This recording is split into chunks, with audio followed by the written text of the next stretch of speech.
Bonjour à tous, je m'appelle Jérôme Gut, je suis l'entraîneur principal de l'équipe d'escrime olympique japonaise spécialisée en sabre et je suis dans les studios du pôle CCI avec Annabelle pour parler de mon parcours professionnel et de ma vie au Japon.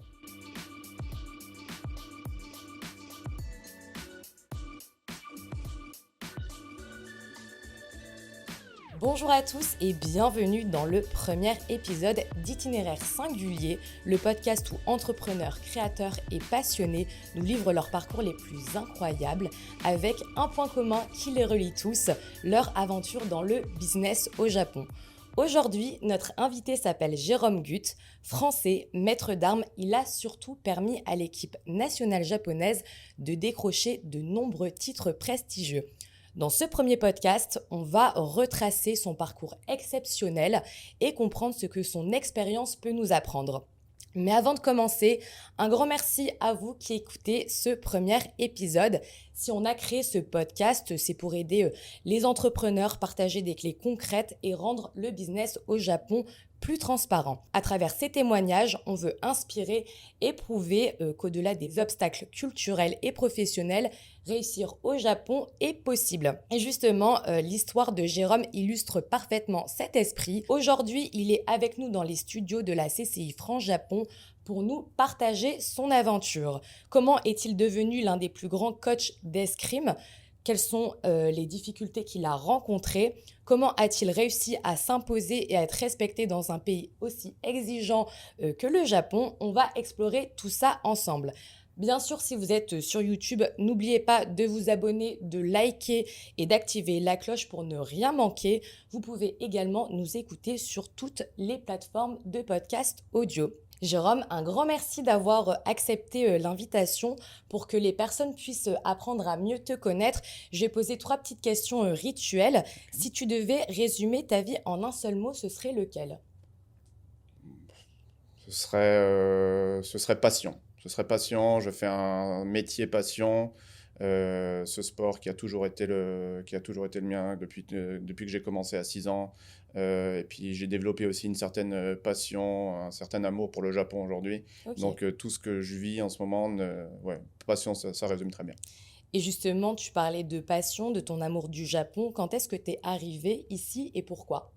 Alors, je suis arrivé un petit peu en décalé. J'ai pris mon poste en 2020, en fin 2021, mais c'était encore pendant les années Covid au Japon. Ok.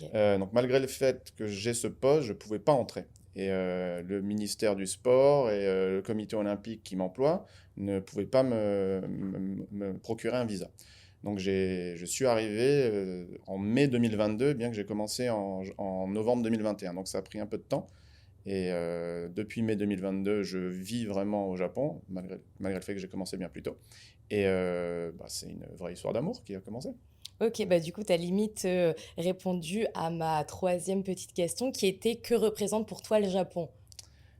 C'est un pays que je connaissais, j'y étais déjà allé plusieurs fois, je m'étais rendu pour le travail, pour accompagner un escrimeur japonais D'accord. qui venait à des compétitions, j'étais son entraîneur particulier. Et ça a été immédiat. La première fois que je suis venu au Japon, j'étais entre vraiment une période très, très occupée dans ma vie. Et j'y allais 10 jours, je repartais, j'y attendais rien. Il y a des gens qui vont au Japon, qui s'attendent qui prévoient le voyage et qui se font plein d'idées reçues. Et moi, j'ai même pas eu le temps d'y réfléchir. C'est quelque chose qui s'est fait au dernier moment. Je suis arrivé au Japon sans rien attendre et pensant y rester 10 jours, repartir, continuer. Et ça a été un choc immédiat. Et j'y suis allé sur un total de 6 fois avant d'y vraiment y habiter. Et à chaque fois que j'y retournais, je me projetais, je me dis, mais c'est vraiment là où j'ai envie de vivre. C'était vraiment immédiat. Et donc ouais, j'adore ce pays, cette culture, les gens, mais on va en reparler. Ouais, bien sûr. Bah, tu disais choc immédiat, dans quel sens? Choc positif, là, super bonne surprise. Ok. Bon, je vais enfoncer des portes ouvertes, des clichés, mais le pays qui est déjà, je pense que c'est le pays le plus safe au monde, Ouais, bien sûr. le plus propre au monde. Les gens, il y a toute cette tradition, ces rituels, cette culture qui est omniprésente.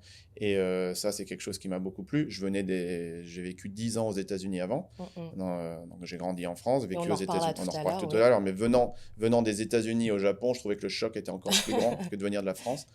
Et, euh, et peut parler de la gastronomie, on peut parler de... le climat, on va éviter. Mais non, tout m'a énormément plu dès le premier instant. Tu nous disais que tu es parti aux États-Unis, mais avant ça, tu étais en France. Tu es Mhm. né à Strasbourg et c'est là où tu as découvert l'escrime. Avant de justement devenir entraîneur au Japon, il y a eu forcément ce premier contact avec une arme. Pourquoi tu as choisi du coup l'escrime? Parce que c'est un sport qui est quand même assez atypique. Mhm. En plus, tu nous disais que tu avais commencé à 6 ans. Ouais. Comment t'as plongé là-dedans? Bon, c'est une histoire très simple. J'étais assis à côté, vous savez, quand on est au CP, c'était au CP, donc à Mm. l'époque, je sais plus si c'est comme ça aujourd'hui, mais à l'époque, on était assis tout le temps à côté de la même personne pendant un C'est- trimestre. Ça remonte, Ça hein, remonte, mais... ça remonte. Et moi, j'étais assis à côté de cette personne-là, dont je me rappelle très bien.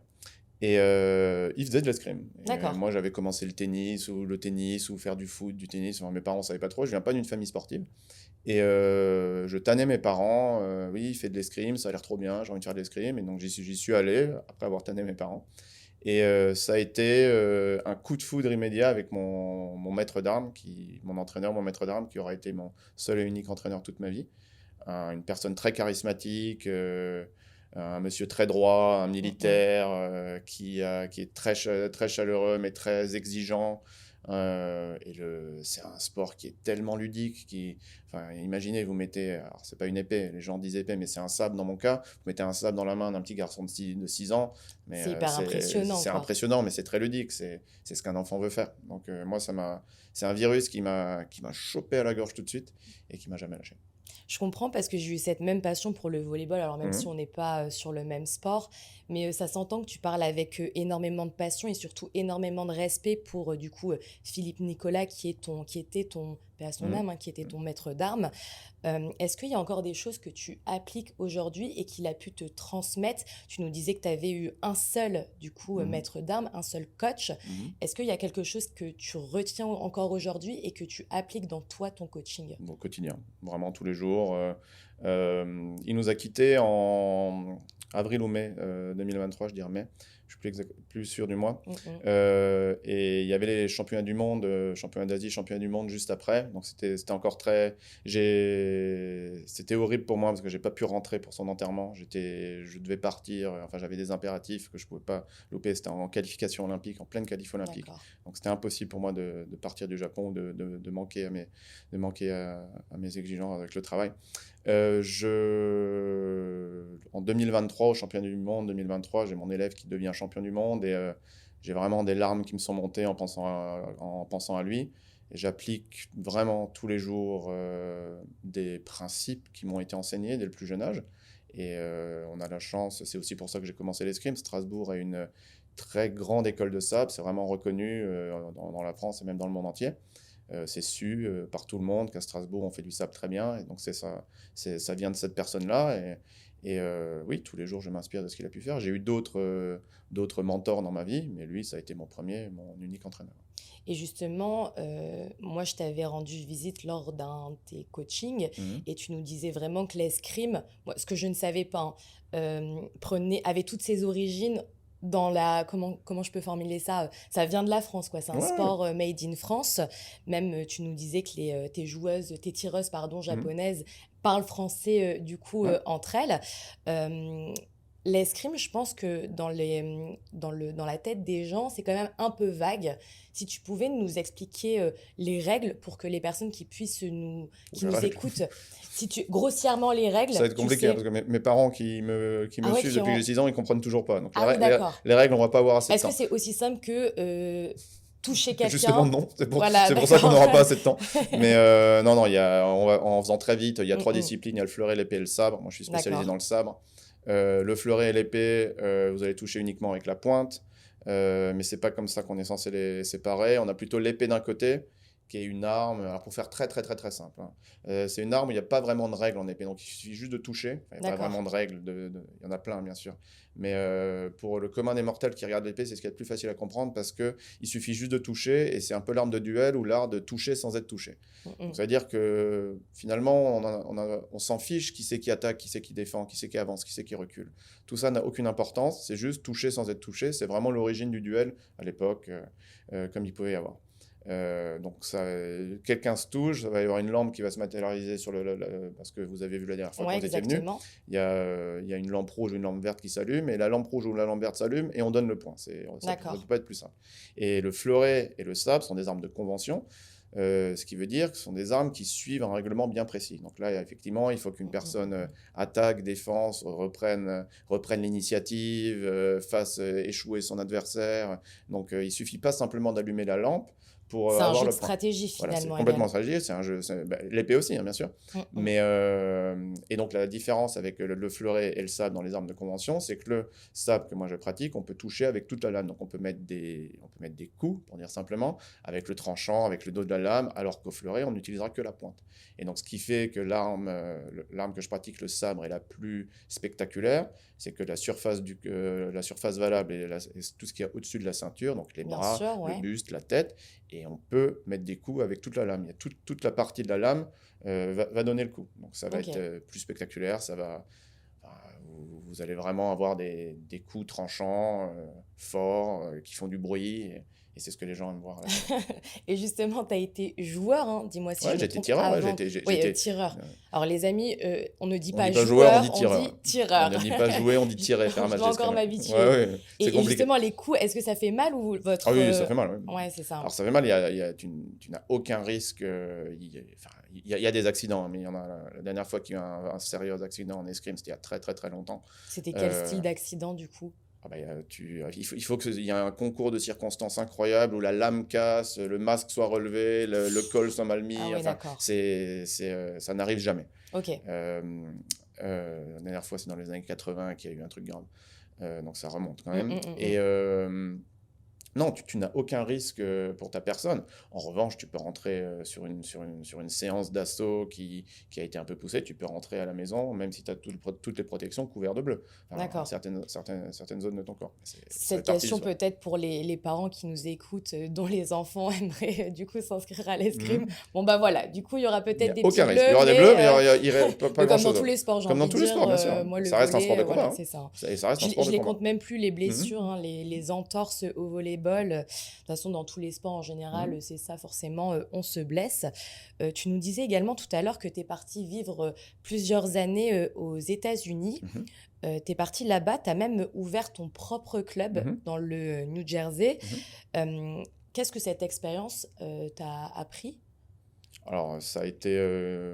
j'avais 25 ans quand je suis parti aux USA. Je ne suis pas du tout parti pour l'escrime. Je suis parti pour finir mes études. Donc, ce n'était pas le plan de carrière. C'est ça. En revanche, ça m'a... une énorme ouverture d'esprit. C'était il y a 15 ans. Hein, donc, ce n'est plus la même Amérique aujourd'hui qu'il y a 15 ans. Il y avait vraiment cette histoire de tout est possible aux USA, les opportunités, l'American Dream, qui d'après les Américains, qui était déjà complètement sur le déclin, mais moi, en tant que petit Français de 25 ans, en arrivant là-bas, j'ai vraiment compris que on pouvait tout était possible. C'est vraiment cliché, mais un jeune de 25 ans... Plus que du coup en France, tu as l'impression? Ah oui, ouais.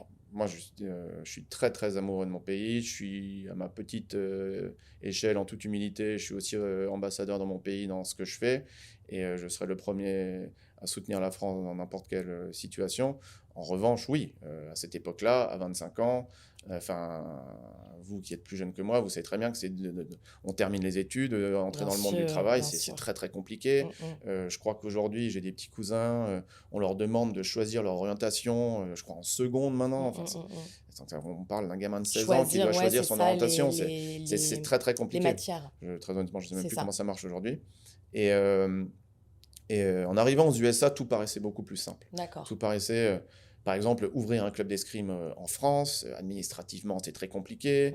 Il m'aurait fallu ce que je disais avant, j'ai suivi un parcours universitaire qui ne m'amenait pas du tout à faire de l'escrime. Et donc, en France, je n'aurais pas pu retomber sur mes pattes. Ce n'était pas possible. J'aurais dû resuivre dès le début une formation pour remplir toutes les cases et pour avoir le droit de peut-être ouvrir ce club si tout se passe comme prévu.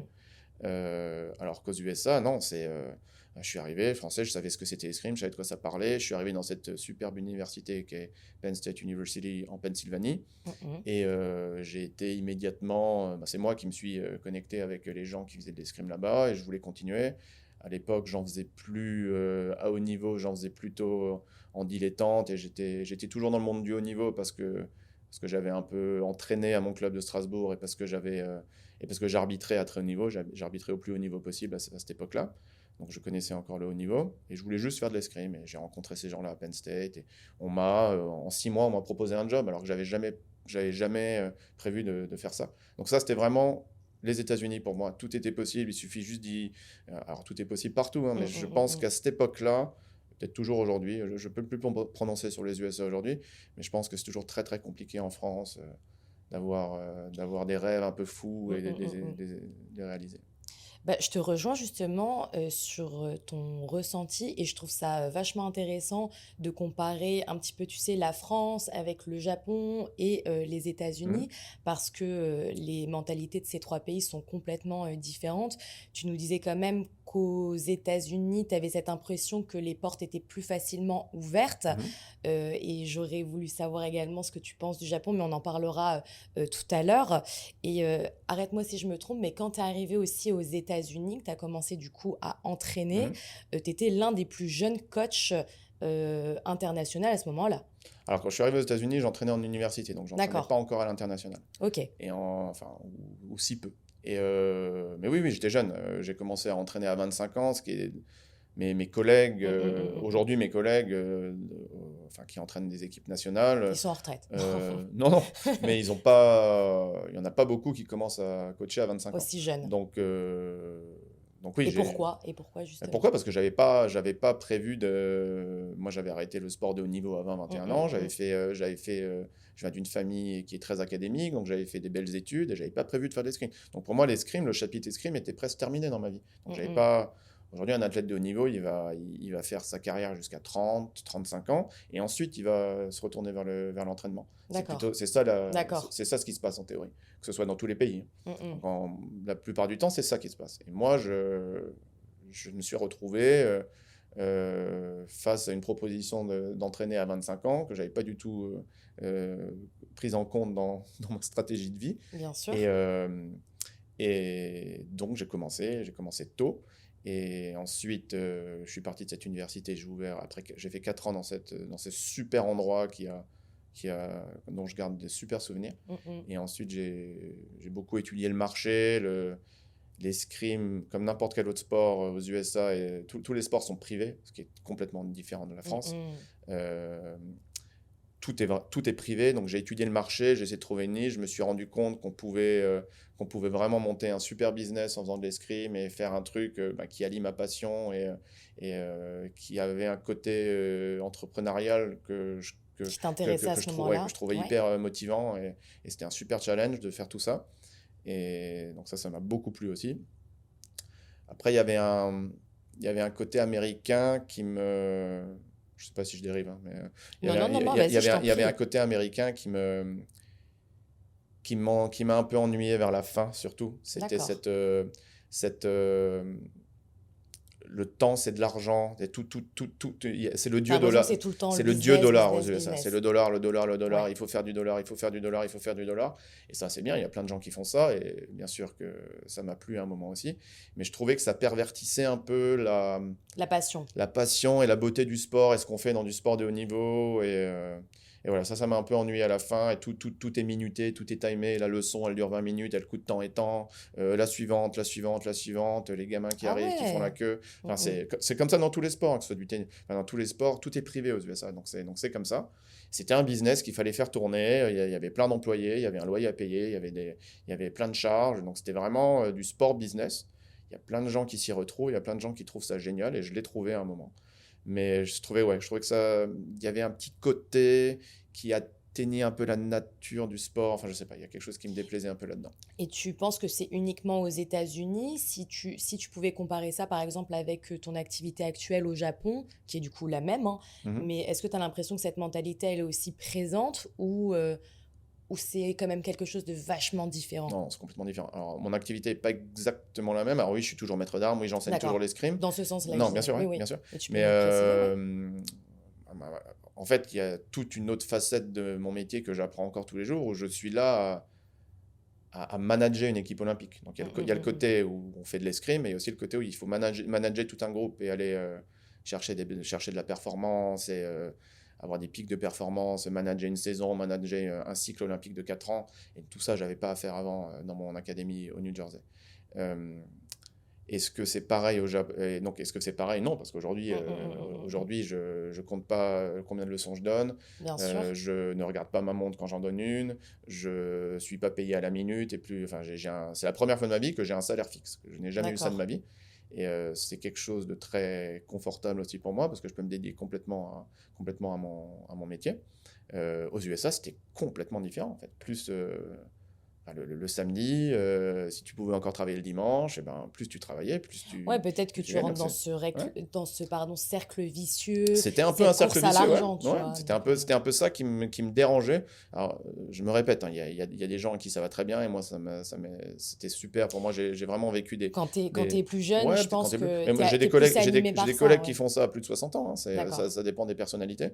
Peut-être que j'y retournerai un jour. Il y a d'autres pays maintenant qui suivent ce modèle-là. La Chine ou l'Asie du Sud font beaucoup ça. Hong Kong, ou Singapour, Taïwan, Taipei, c'est beaucoup ça aujourd'hui. Et c'est très bien.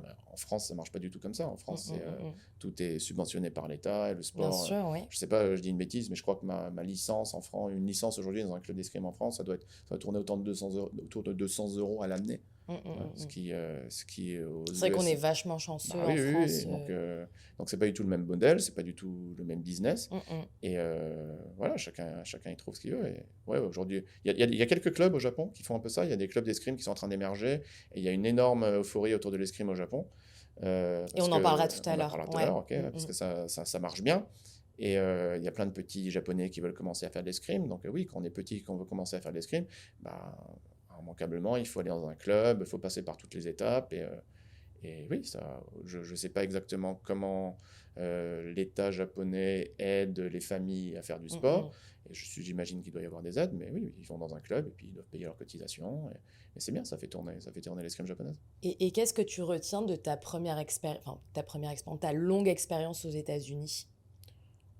C'est un peu ce qu'on disait avant. J'ai rencontré des personnes géniales, ça m'a ouvert l'esprit sur une façon un peu différente de penser. Je venais de la France, je suis allé aux États-Unis, maintenant je suis au Japon. Donc c'est vraiment 3 cultures complètement différentes. C'est une richesse, je pense. C'est une richesse, enfin, certainement. Ouais. J'ai appris plein de choses là-bas. Que ce soit d'apprendre mon métier, bien sûr, plus ce que je te disais avant, la partie business du métier. Et aussi sur moi, en tant que jeune homme, en tant qu'homme, j'ai appris pas mal de choses. C'est vraiment le cliché américain, mais c'est vrai qu'il fallait croire en ses rêves, si on se mobilisait à 100% dans un projet, que vraiment aux USA, on va y arriver. Et ça te donne beaucoup de confiance, ça te donne beaucoup d'énergie pour la suite. Tu dis que c'est un cliché un petit peu de... le truc du American Dream, mais est-ce que tu y crois encore aujourd'hui? Est-ce que ça t'a aidé justement à ce moment-là de ta vie? Parce que moi, je dis généralement, quand tu crois dur comme fer un petit peu à tes projets, à tes rêves, bah finalement, le simple fait d'y croire, ça te donne énormément de force pour faire les choses, justement. C'est un peu... Est-ce que si j'avais fait ça en France, j'aurais réussi ou pas? Je ne sais pas, j'ose espérer que oui. Mais ce que je te disais avant, c'était plus facile aux USA. C'était vraiment, vraiment plus facile aux USA. Tu t'es mis dans un mindset où vraiment... Il faut te mettre dans le right mindset, il faut te mettre dans le bon état d'esprit. Mais ouais, je trouvais que c'était plus accessible. Et est-ce que l'American Dream existe toujours? On va pas commencer à parler politique aux USA parce que on n'a pas assez de temps sûrement. Mais je sais pas. Je suis pas sûr que ce soit en tout cas dans le même état que quand je suis parti des USA. Je suis parti des USA pendant le Covid. Je suis rentré en France avant d'aller au Japon. Donc en 2000, mars, avril, mai 2020, je suis rentré en France. Quand en plein pic boom du Covid où c'était n'importe quoi aux USA. Très honnêtement, je ne peux pas trop me prononcer aujourd'hui Mmh, parce que mmh, ça mmh, fait, mmh. ça fait quand même Bah, 5 ans. ouais, justement, j'ai l'impression que les gens maintenant se penchent plus vers le Japon et c'est un petit peu la raison pour laquelle aussi on fait ce Mhm. podcast. Comme je le disais en introduction, c'est pour rendre le business au Japon plus transparent, mais que ça soit les jeunes, hein.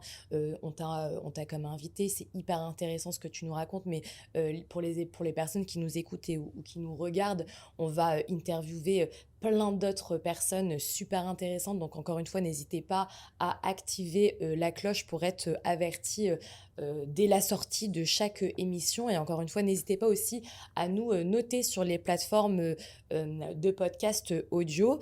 Je sais, Jérôme, enfin, tu nous disais tout à l'heure que tu es arrivé du coup un petit peu via un joueur Mhm. que Un tu... tireur? Un tireur. C'est compliqué, je sais. Excusez-moi les amis, hein, je vais sûrement refaire la faute après. Je te reprendrai Et encore. tu me reprendras, merci beaucoup. Tu as suivi du coup un tireur Mhm. au Japon, tu es tombé un petit peu enfin, amoureux de la culture qui était vachement différente de ce que tu as pu connaître aux États-Unis et en France notamment. Je sais en revanche qu'arriver au Japon, c'est pas forcément simple, surtout en tant qu'étranger.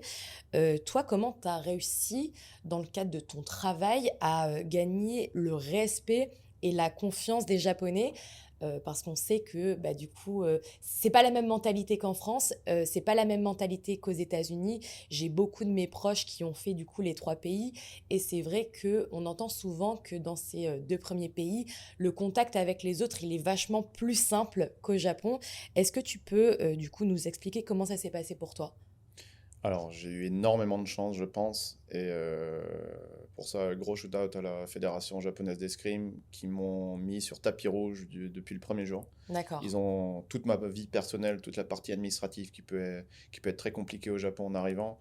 Je n'ai rien eu à gérer du tout. Ils m'ont trouvé un appart, ils ont fait tous les papiers. Enfin, c'est bien, c'est super. Et donc, en arrivant, j'ai pu me consacrer directement à mon équipe, à mon travail. J'avais aucun problème d'adaptation dans ma vie perso. Mm, mm. Euh, En ce qui concerne le professionnel, j'ai également un peu de chance parce que je suis arrivé dans une équipe qui avait été dirigée pendant 8 ans par mon prédécesseur qui était un vieux C'est ce que tu nous monsieur expliquais. sud-coréen pour qui j'ai beaucoup de respect, hein, qui est un Bien très bon sûr. technicien, mais qui avait une approche, je dirais pas de l'escrime, une approche du management de l'équipe qui est diamétralement opposée à la mienne. Où il était très dur, il leur criait dessus, il les faisait pleurer,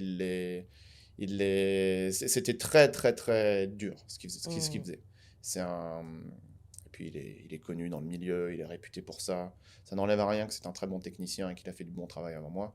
Mais moi, je suis arrivé au Japon, j'ai pris cette équipe à 36 ans, alors que le monsieur avait plus de 60, j'ai pas son âge exact, mais j'ai pris cette équipe à 36 ans, donc ça leur a fait un gros différentiel d'âge quand même, une approche différente, une manière de les... Moi, la première chose que je leur ai dite en arrivant, c'est que moi j'ai envie que quand ils rentrent le matin dans la salle d'armes, ils soient contents, ils soient là pour passer un bon moment. On va passer un Mm. bon moment, vous avez la chance de faire c'est leur job, hein, ceux qui sont sortis de l'université, c'est vraiment leur métier. Donc ils ont la chance, comme moi, de faire un métier passion. Et s'ils chérissent pas ces 10 années où ils vont faire ça, parce que la carrière va s'arrêter à 30-35 ans, ils vont le regretter plus tard, et puis ils vont bien se rendre compte plus tard dans leur vie, quand ils vont faire un métier un peu plus traditionnel, dirait-on, euh, que ça va leur manquer. Donc, je pense avoir gagné leur confiance comme ça, par ma méthode de management qui était beaucoup plus relaxe que le Mm, vieux mm, monsieur mm, mm, mm. sud-coréen. Et j'ai aussi énormément de chance d'être entouré mon équipe est très jeune, c'est des garçons et des filles qui sont marrants, sympas, qui voyagent beaucoup. Donc, je dirais qu'ils sont peut-être un peu plus ouverts que vraiment le cliché japonais traditionnel qui parle pas anglais, qui est jamais sorti de son île et Mm, que je mm. respecte beaucoup. Et j'en rencontre plein dans ma vie perso et c'est très très marrant. Mais c'est les gens que je crois, avec qui je travaille au quotidien et qui font vraiment partie intégrante de ma vie, sont des gens qui sont un tout petit peu plus ouverts. Donc l'adaptation s'est faite facilement. Tu me demandais comment j'ai gagné leur confiance. Je pense qu'aussi En restant toi-même en aussi. restant moi-même, Mm. ouais. C'est ce que j'en ai déjà discuté avec j'ai un collègue français qui est un peu plus âgé, qui était là avant moi, et il me disait, ils t'ont engagé parce que tu es français, en fait. C'est ça qu'ils Mm. voulaient. il voulait un Français, il voulait. Donc, et c'est pas de te travestir et essayer de passer pour un Japonais et de faire à la japonaise. Non, ils t'ont engagé ici parce que tu es français, il voulait ton savoir-faire, il voulait ta manière de faire. Donc, fais ce que tu as envie de faire, fais-le comme tu as envie de le faire. Et après, on fait du sport de très haut niveau. Et là où ça a bien marché, et j'avais même remercié mon prédécesseur au début en 2022, c'est que tout de suite on a eu des résultats que lui malheureusement n'avait pas, et ce qui était lié à sa méthode de management, j'en suis intimement persuadé, pas à ses compétences techniques. Et en ayant un management complètement différent, en continuant son travail technique et en apportant un peu ma façon de voir les choses stratégiquement pour l'escrime, parce que c'est pas tout à fait la même philosophie, l'escrime coréenne et l'escrime française. Et ça a matché tout de suite.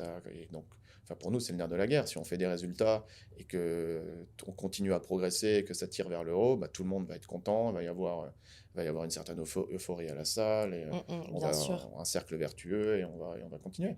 Donc, c'est comme ça que ça s'est passé au début.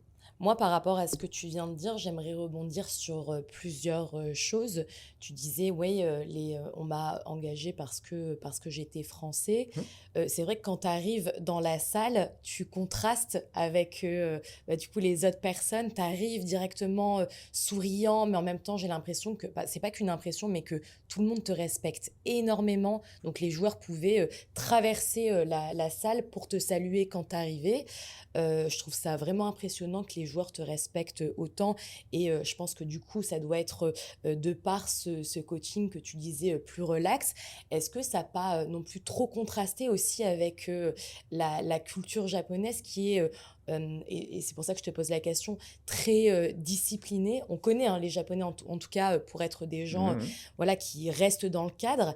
Est-ce que c'était pas compliqué au début ou ça a directement matché avec cette mentalité on va dire, qui est plus ouverte, enfin ta mentalité qui est plus ouverte, plus open, plus... Alors moi, la discipline me plaît beaucoup. On fait du Ouais. sport de haut niveau, donc il faut être très Moi, je l'ai discipliné. vu Ouais. quand on a parlé la première fois ensemble, mais c'est vraiment pour les personnes qui nous écoutent, Mhm. parce que du coup, à travers ta première réponse, c'est vrai que ça faisait plus cool, quoi. Mais Mhm. je sais que tu es aussi quelqu'un de très Ah non, non, oui, discipliné, donc c'est... on Ouais. est en course olympique. Donc Mm, mm.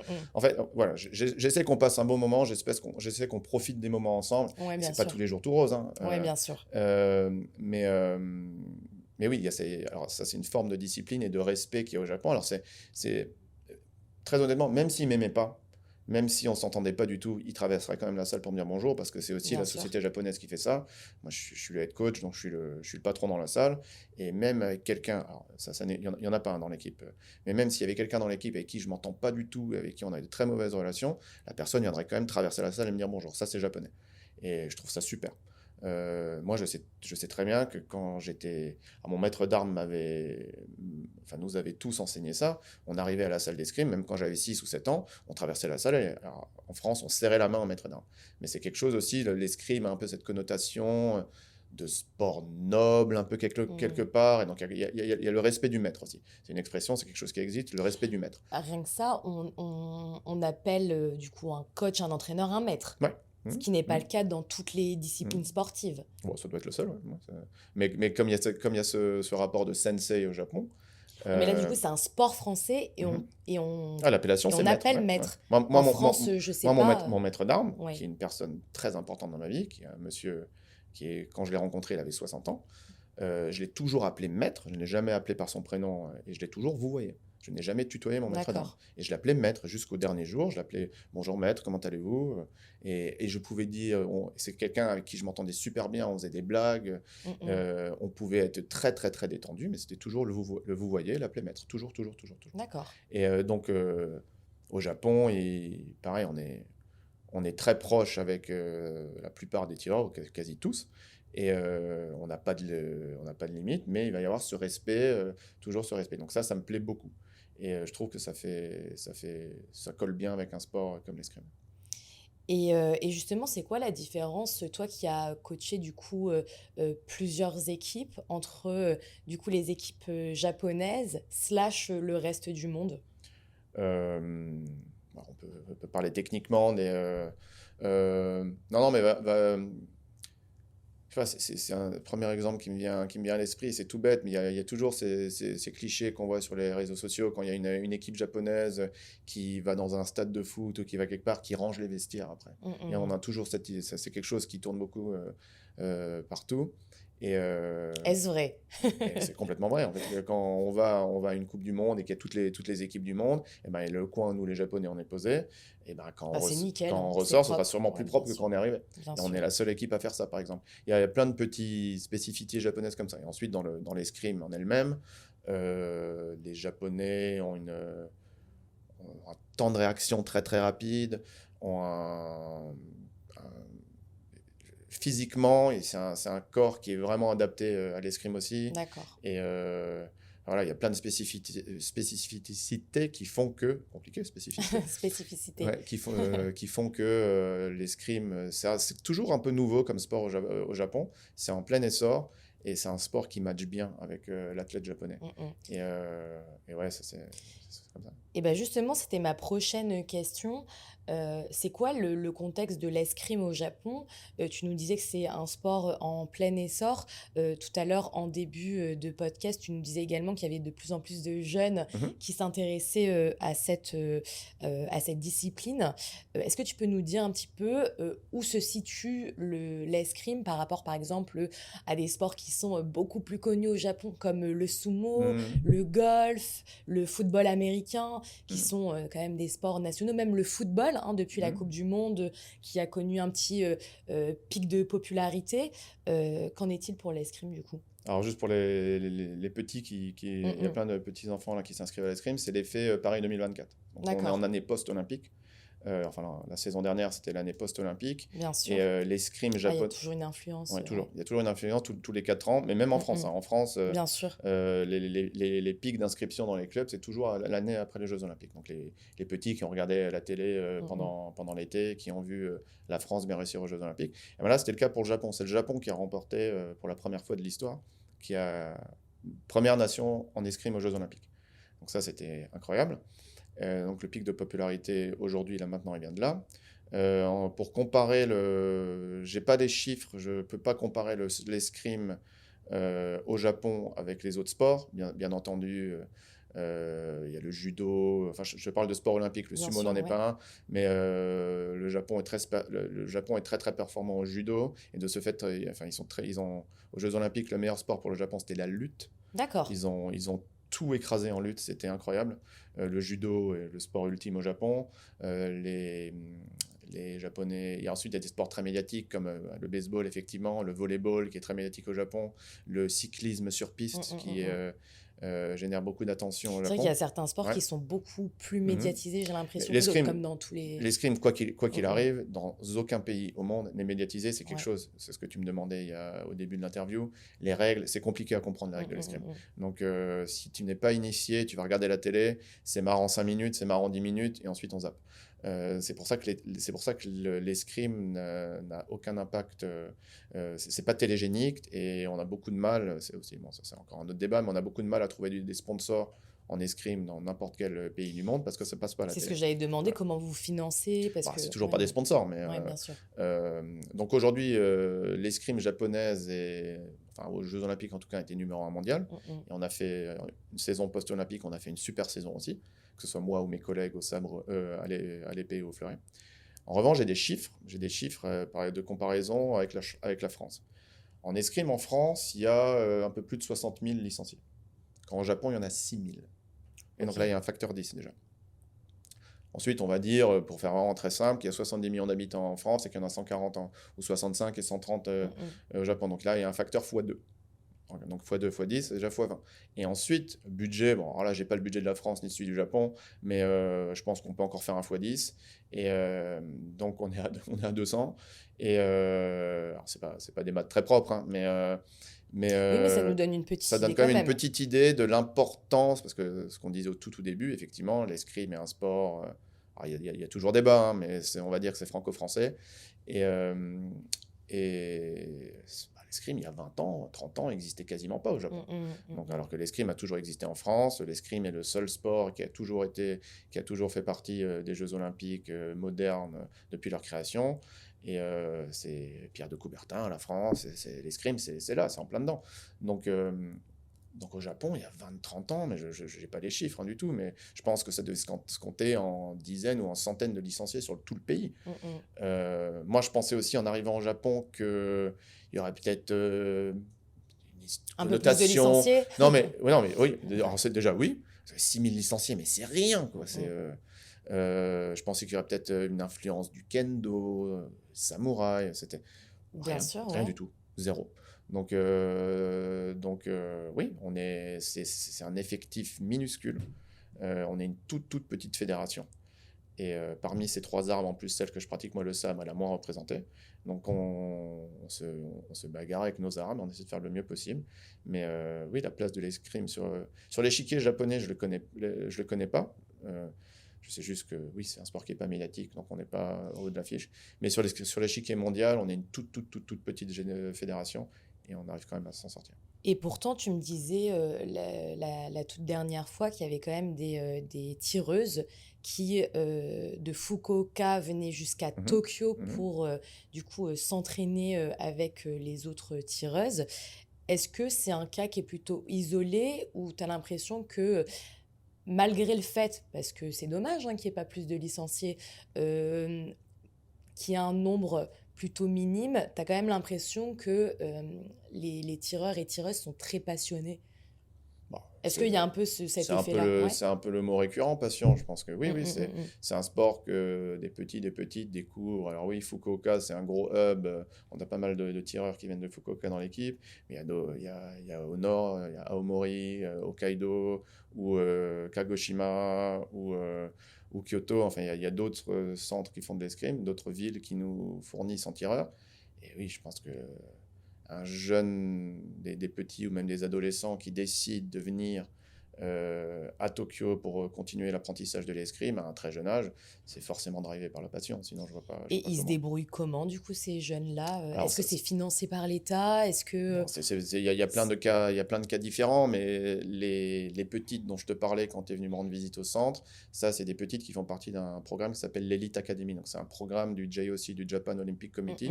Donc, ça, c'est le Japan Olympic Committee qui finance, je ne sais pas à quelle hauteur, mais c'est nous, les entraîneurs de l'équipe, qui faisons du scouting, où on en est à la recherche de talents. On trouve des jeunes petits qui remplissent toutes les cases, que ce soit pas uniquement sportif, ça doit aussi être académique.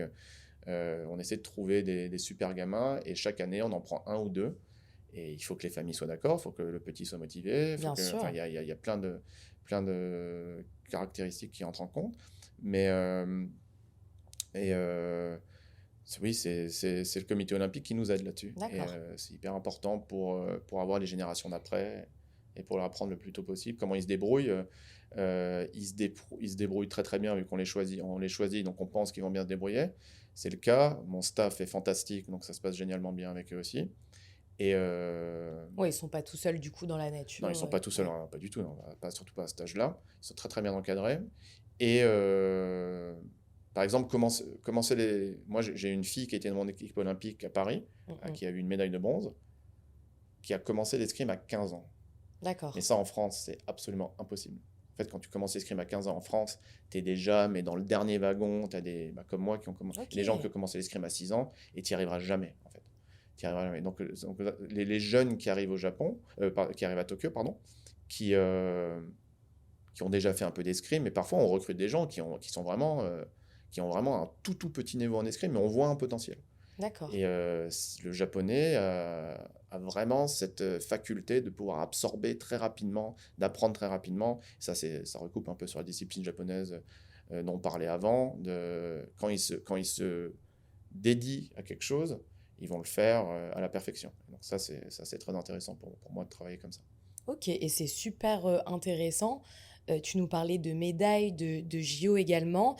JO 2024, tu nous disais également tout à l'heure que du coup, vous avez décroché ensemble cette première médaille en sabre féminin.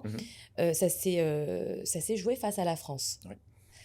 toi, en tant que Français, du Mm. coup, qui a une équipe de tireuses japonaises, qu'est-ce que tu as ressenti à ce moment-là? Est-ce que tu as eu un sentiment ambivalent? Est-ce que tu t'es dit, mince, je peux pas Oh être trop non, content parce que non, non, pas du tout. Alors ça, c'est là où je puise mes origines, c'est non, non, là alors où... ça, non, non, moi c'est une des plus grandes joies, c'est un des Mm, meilleurs mm, souvenirs de mm, mm. toute ma vie. C'est quelque chose dont je me rappellerai toute ma vie, c'était vraiment incroyable. On est donc oui, je suis français, on fait un sport français. On est en C'est ça. France, c'est les Jeux Olympiques à Paris. On est au Grand Palais. Il y a 10 000 personnes qui sont... les spectateurs des Jeux Olympiques, c'est des gens qui ne sont pas des spectateurs vraiment Mm, d'escrime. mm, mm, C'est mm. des gens qui vont un peu voir tous les sports, c'est des familles qui viennent. Et c'était un stade de foot, le truc. Il y avait des holas, alors qu'en escrime, pas du tout. C'est jamais comme Ouais, ça, quoi. d'accord. Donc il y avait des chants, des stades de foot, des bannières. C'était la folie. Et il y avait les Françaises étaient et sont toujours les numéros 1 mondial par équipe. Elles sont intouchables, vraiment. Et sur le papier, on n'a aucune chance de gagner ce match. Mais vraiment aucune. Et on est déjà... alors en demi-finale, on a perdu contre les Ukrainiennes qui ont gagné derrière, qui étaient plus fortes que nous ce jour-là, aucun problème. Et le fait de se retrouver en demi-finale dans les 4 meilleures équipes mondiales, on est déjà, à cette époque de notre progression, on est déjà... T'as un peu cette reconnaissance Non, mais sociale aussi ouais. de... Ah oui, oui. Mais on Mm, est mm. déjà, on a rempli les objectifs, on est bien plus haut que D'accord. prévu. Mm, mm. Et donc ce match-là avec la France, bon, c'était fabuleux. On gagne, aucune ambivalence. Moi, j'étais à fond à 100% pour le Japon, concentré sur ma mission. Ouais, il y avait ma famille dans le public qui était pour le Japon. Enfin, Mm, mm. c'est un sentiment Ils ont bizarre. switched. Complètement. Ouais. Mais c'était top. C'était fantastique. Et justement, quelle relation tu as pu construire avec tes joueuses pour elles en Mes arrivent tireuses, tu là? voulais dire? Tes tireuses. Je switch, à Je chaque fois je taquine, dis ouais. joueuses, tireuses, Ouais. pour qu'il y ait aussi une telle complicité, parce que c'est ce que aussi beaucoup de journalistes ont pu remarquer. Je pense que c'est pas la première fois qu'on a dû te poser la question. Comment tu as construit du coup cette relation avec tes tireuses? Je pense que ça revient aussi de ce que je disais avant Tout avec à l'heure, ouais. l'entraîneur coréen, qui était très froid, très dur, très distant, et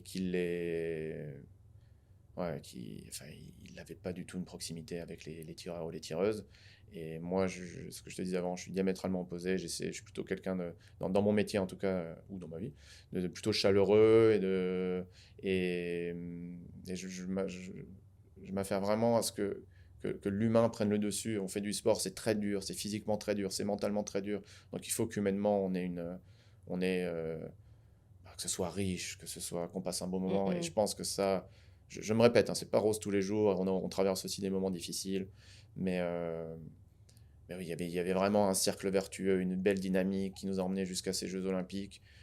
Bien sûr, cette médaille est historique, mais ce qui était beaucoup plus compliqué, enfin en escrime en tout cas, la qualification est très très très très difficile. Le Japon ne s'était jamais qualifié pour les Jeux Olympiques. Donc pour nous, le fait de se qualifier, c'était déjà historique. Donc on y allait là-bas avec beaucoup d'envie, mais je pense que le management par le staff a été bien fait, tout en préparant de la qualification jusqu'à la construction de cette médaille, ça a été bien fait. Donc ouais, il y avait énorme. Et les Japonais sont très humbles et sont pas très démonstratifs Mm, mm. en termes d'émotion, mais là, il y avait zéro contrôle. Enfin, quand on a eu cette C'est médaille, du on se relâchement. saute dessus, on se prend dans Ouais, les c'est bras, ça. on pleure, on Mm, mm. s'embrasse, enfin, il y a zéro contrôle. Mm, Et, mm. ouais, c'était des super moments. Ouais, c'est des Ouais, moments ouais. qui vont rester Ah, bah oui, ça, gravés dans j'oublierai ta jamais. Ouais. vie Bien infiniment, sûr, quoi. ouais. Et justement, comment, on va dire, cette expérience t'a transformé? Comment ton parcours un petit peu au Japon jusque-là t'a changé? Est-ce que tu as l'impression d'avoir évolué? Et si oui, dans quel sens? Toutes ces épreuves, parce que tu nous parlais des JO, etc. Je pense que c'est des moments qui transforment aussi. Ouais, tout à fait. Oui, oui. Peut-être même aussi au sein de l'équipe ou même Moi, euh, c'était mes premiers Jeux Olympiques. ouais. Là, pas mal des athlètes, c'était leurs premiers Jeux Olympiques aussi. Donc, Est-ce que quand t'es rentré, tout le monde s'est dit waouh, alors, quand on est rentré, on a eu une haie d'honneur à d'accord, l'aéroport. ok, Je me dis, waouh, les gars, vous êtes trompés de sport. Enfin, on n'est pas une équipe de ouais, foot. Donc, pour nous, c'est bizarre. C'est pas quelque ouais, chose, ouais, c'est bien pas quelque sûr. chose C'est plutôt qu'on un sport voit. discret du coup, Ouais, c'est très l'escrime de discret. Ouais. base. Qu'est-ce que ça a changé pour moi? Alors, c'est bizarre parce que j'ai envie de dire beaucoup de choses et rien du tout. J'ai envie de dire rien du tout parce que le fait d'avoir cette médaille ou non, n'a rien changé sur la façon dont j'ai recommencé le cycle d'après, j'ai D'accord. recommencé la saison. Et ça, c'est des valeurs très japonaises, d'humilité et que je partage aussi. Et donc, on est reparti avec des gens qui ont pris leur retraite, avec une équipe plus jeune, mais on est reparti en toute humilité et comme D'accord. si de rien n'était. Donc Ok. là-dessus, j'ai envie de dire que ça n'a rien changé. Mais ça a changé aussi beaucoup de choses, les Jeux Olympiques, le fait d'avoir ce statut coach olympique et une médaille. Et euh, ça a changé, ça m'a appris beaucoup de choses et ça m'a fait comprendre de nouvelles choses par rapport quelle est ma mission, ce cycle, d'avoir vécu ces Jeux Olympiques à Paris. Il faut tout de suite se projeter pour les prochains à Los Angeles en 2028. Bien sûr. Et ça m'a donné encore plus d'envie d'y être avec mes équipes, de se qualifier. Et donc ça change, ouais, ça change beaucoup de choses, d'avoir la vision concrète de ce que peut être de vivre ce rêve olympique, de le vivre vraiment. C'était un rêve avant et que j'ai vécu. Et donc maintenant, c'est très concret. Donc oui, ça change sûrement pas mal de choses. Ouais. Ouais, bah, du coup, j'imagine que les prochains objectifs, c'est JO Los Mhm. Angeles. Est-ce que tes équipes mentalement, elles sont prêtes? Bah, là, la première saison qu'on a faite, qui était post-olympique, qui est souvent une saison de transition et où tout peut un peu se passer, on a fait la meilleure saison D'accord, au que le possible. sable japonais n'ait jamais faite. Donc, est-ce qu'on est prêt là? Ouais, on a fait une super, super saison. Ok. Les garçons comme les filles sont champions d'Asie en titre, ils ont gagné le championnat d'Asie, c'était jamais arrivé. Et on a fait des super résultats. Nos équipes sont au plus haut du classement qu'elles n'ont jamais été. Donc, bon, ça va être dur de continuer de tenir la barre, hein. C'est ça qui va être le plus dur maintenant, ou de continuer à progresser. Mais est-ce qu'on est prêt? Oui, bien sûr, je pense. Eh ben écoute, on vous souhaite beaucoup, beaucoup de chance Merci beaucoup. ouais, pour la suite de vos projets. De toute façon, on suivra de très près. Bah, du coup, je m'intéresse moi Voilà, maintenant à merci. l'escrime depuis notre première rencontre et depuis Mhm. ce podcast. Je pense que pour les personnes qui nous écoutent, c'est de même. C'était hyper intéressant de t'avoir dans les studios de la CCI France Japon. Un grand merci, Jérôme, du coup, de Merci à nous toi. avoir partagé du coup ton expérience. Je pense que ça a dû en faire rêver plus d'un, comme quoi finalement tout est possible, que ça soit hors de la France, hein, enfin j'allais Mhm. dire possible aux États-Unis comme au Japon, on peut finalement croire en ses rêves et aller jusqu'au bout du bout, jusqu'à des médailles olympiques. Les amis, un grand merci d'avoir écouté ou regardé sur YouTube ce premier podcast. Voilà, ça sera un podcast par mois. Donc encore une fois, n'hésitez pas à activer la cloche et à nous soutenir avec un petit like. Un grand merci et du coup, je vous donne rendez-vous le mois prochain. Au revoir.